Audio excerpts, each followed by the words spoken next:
The marble floors of the Capitol reflected the midday sun pouring through tall windows. As Representative Jasmine Crockett strode down the corridor outside the Judiciary Committee room, the buzz of the day's session lingered in the background shuffling. Papers murmured legal jargon, the distant tapping of heels. Her aide, Malik, hurried to catch up beside her, clutching a slim manila folder against his chest like it might catch fire. He glanced around quickly to make sure no one was listening, then leaned in, lowering his voice to a whisper. We got it, he said. Jasmine slowed, eyes locking with his. Got what? Malik handed her the folder, stamped in red with the words, confidential, LDA violation evidence. She opened it on the move, flipping past screen captures, time-stamped meeting logs, and a freeze-frame still of Pam Bondi inside. Representative Mitchell's office, handing over a glossy corporate policy packet. The packet bore the logo of a lobbying group known for pushing deregulation in favor of a telecom giant. Malik continued. That was Tuesday. She met with 3 different lawmakers. No disclosures, no registration, as a lobbyist. And he hesitated. We've got partial video from the internal security feed. Legal cleared it. Jasmine kept reading, her mouth tightening. The pieces clicked together fast. Bondi, under the guise of being an ethics expert invited to testify before the committee, had been quietly lobbying from inside the Capitol, without filing anything with the House Clerk's office. She's banking on the fact that no one's watching the fine print. Jasmine muttered. Malik nodded. Until now. Jasmine stopped just short of the committee room's double doors. She closed the folder and took a steady breath, her voice low and decisive. All right, she said. She wants to play games in my house. Let's play. And with that, she stepped into the chamber. The air inside the Judiciary Committee hearing room was thick with tension, the kind that settles before a storm no one sees coming. Rows of spectators, staffers, and reporters lined the walls, eyes forward, pens poised. Cameras hummed silently, catching every blink, every shift in posture. Pam Bondi sat confidently at the witness table, poised and polished in a sharp blazer, her hair immaculate. She smiled faintly as a Republican representative praised her long-standing commitment to ethical governance in his introduction. Her nameplate gleamed under the overhead lights. Pamela Bondi, former Florida Attorney General. Across from her, Jasmine Crockett sat still, watching. Her expression was unreadable, though her fingers tapped once on the folder in front of her, the same manila file Malik had handed her an hour earlier. When the chairman yielded the floor, she adjusted her mic and leaned forward slightly. Thank you. Mr. Chairman, Jasmine began, her tone even and professional. Ms. Bondi, you're here today to provide testimony regarding ethical standards in public service. Is that correct? Pam smiled politely. That's right. I'm honored to speak on the importance of integrity in public office. Jasmine didn't return the smile. Instead, she opened the folder and held up a printout. It was a still image, Bondi standing inside a lawmaker's office, mid-conversation, papers in hand. Could you explain this photo for the record? Bondi blinked, briefly caught off guard. I'm not sure what that is. It's you, Jasmine said flatly. Inside Representative Mitchell's office, taken at 2:14 p.m. on Tuesday. You're delivering materials tied to a private corporate interest. Materials your name is directly associated with. The room shifted, chairs creaked. Someone coughed in the gallery. Bondi straightened slightly, her voice tightening. Those were informal visits, friendly conversations, nothing official. Jasmine flipped to another page. 3 separate meetings, no public disclosures, no Lobbying Disclosure Act filings. Yet you lobbied actively on behalf of a private telecommunications client, while presenting yourself here as an objective ethics expert. That's not a casual visit, Ms. Bondi. That's a federal violation. Bondi's smile faltered. This is completely inappropriate. You're taking things out of context. Jasmine didn't flinch. Are you denying you engaged in unregistered lobbying activity inside this very building? Bondi's composure broke. This is a politically motivated attack.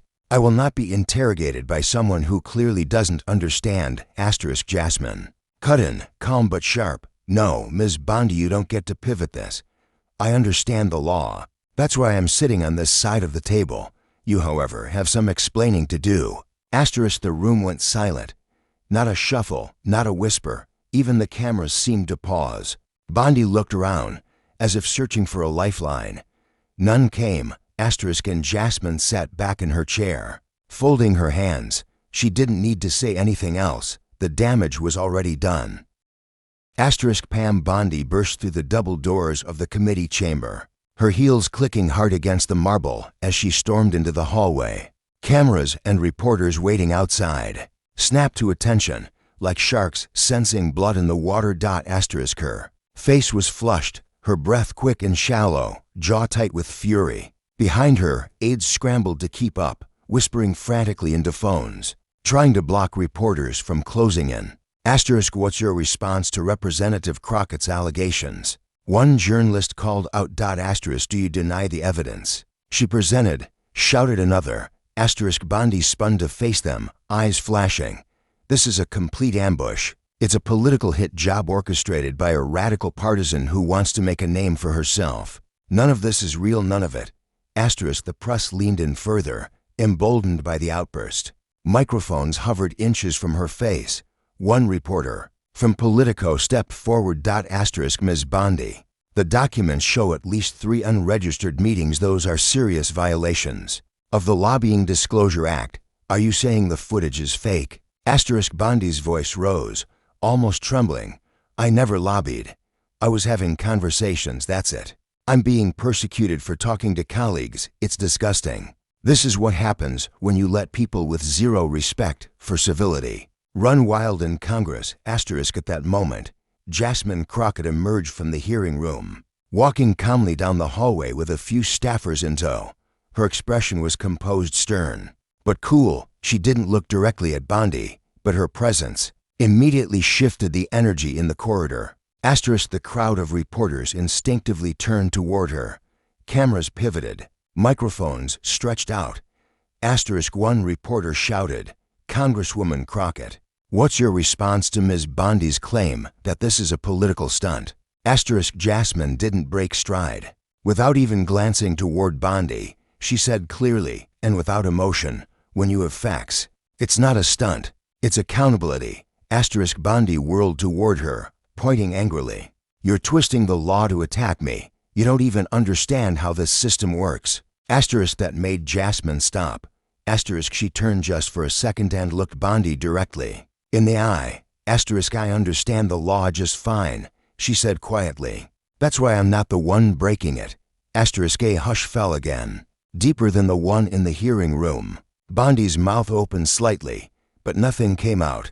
She stood there, frozen, fury still radiating from her, but with nowhere left to send it.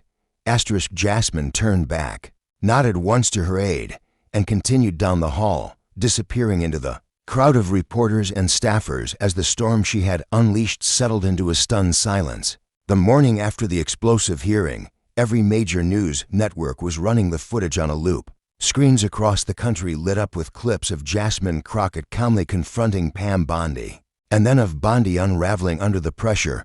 On MSNBC, legal analysts pored over the confrontation with the kind of clinical precision usually reserved for high-profile trials. One anchor gestured to a graphic on-screen listing the core requirements of the Lobbying Disclosure Act. According to federal law, she said, any individual who meets with members of Congress on behalf of a private client must file registration and quarterly activity reports. What Ms. Crockett presented yesterday was more than a political moment. It was the exposure of a pattern. Meanwhile, over on Fox News, the tone was different. Bondi had been brought on live via satellite, seated stiffly in a bright studio, still visibly shaken. Her voice wavered between defensive and outraged as she told viewers she was the victim of a deeply personal smear campaign. She's trying to take me down because I represent values she doesn't agree with, Bondi said. This is cancel culture wrapped in legal jargon. Asterisk clips of her accusation were spliced with footage of Jasmine's calm, direct reply from the hallway. I understand the law just fine. That's why I'm not the one breaking it. Asterisk social media exploded.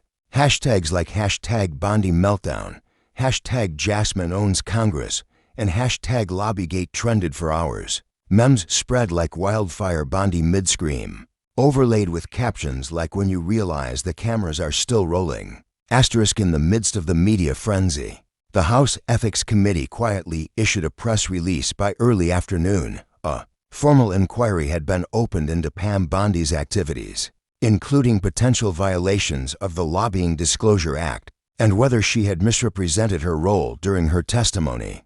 Asterisk back inside the Capitol, Jasmine Crockett sat in her office, the folder from the day before now open across her desk with even more notes and printouts scatter.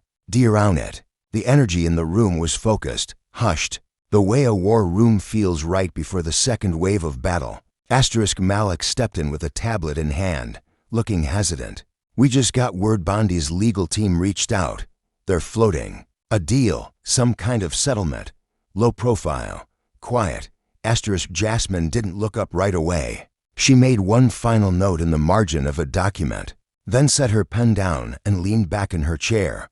Asterisk they want quiet because they know the noise is just starting, she said. Asterisk Malik nodded. So what do we do? Asterisk she looked out the window, down at the Capitol grounds where protesters and press were already beginning to gather again. Asterisk we don't let this disappear, she said. We set a precedent. Asterisk outside, the sun began to rise higher over Washington, casting sharp shadows across the marble steps as the country braced for what came next.